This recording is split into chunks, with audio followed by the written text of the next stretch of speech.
السلام عليكم ورحمة الله تعالى وبركاته، الصلاة والسلام على سيدنا محمد وعلى آله وصحبه أجمعين. طليت عليكم وصفة اقتصادية راح تسحقوها بزاف هاد الأيامات. خبيزات الشيفلور مقليين يجو فارسين بفرماج مع صلصة التومية. نوض اختي روحي تجبدي هذاك الشيفلور اللي راهو في الفريجيدار، ارواحي طيبيه بهذه الطريقة، نضمن لك لي ما يكونش يحب الشيفلور يولي يحبه. نبداو على بركة الله. نحتاج حبة بيض، شوية معدنوس، نديرو فلفل الكحل، كركم،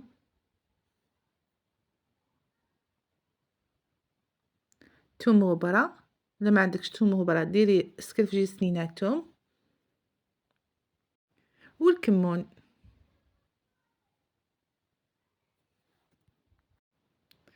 لهنا درنا 2 معالق كبار فرينة، ودرت شوية حليب،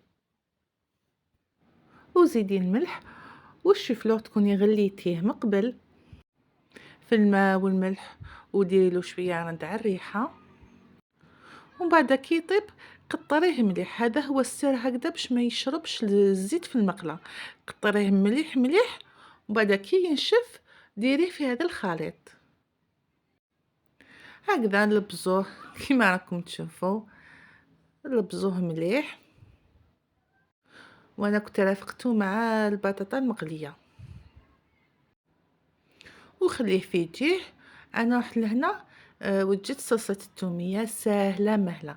شوفوا واش ديروا: بايض بيضة، 2 سنينة توم، شوية فلفل الكحل، شوية ملح، و2 فناجل زيت، ودرتها هكذا بالبغا ميكسور تطلع لك كيما المايونيز.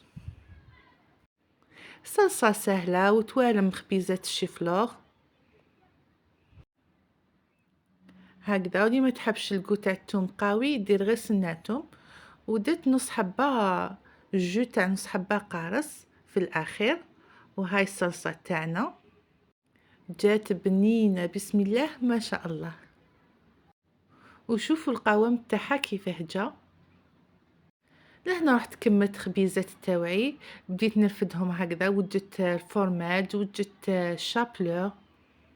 دهنت يديا بشويه زيت هكذا باش تساعدني في الخدمه، وبديت نرفد قسم وغرف معمره هكذا كبيره. هذا الخليط تاع الشيفلور، ودرت شويه فورماج في الوسط وغلقت عليها. وشوفوا القوام يجي طري. ومن بعد نحطهم في لاشابلور. نرمدهم هكذا في لاشابلور باش نقدر نشكلهم خبيزات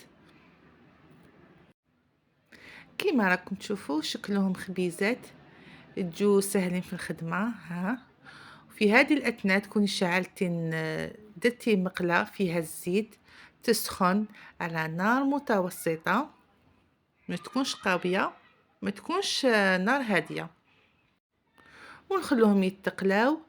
شوفوا اللون الذهبي اللي خرج لي، جات ما شاء الله، جاوني هايلين وما شربوليش الزيت ومقرمشين هكذا من برا ومن الداخل طريين بالفرماج.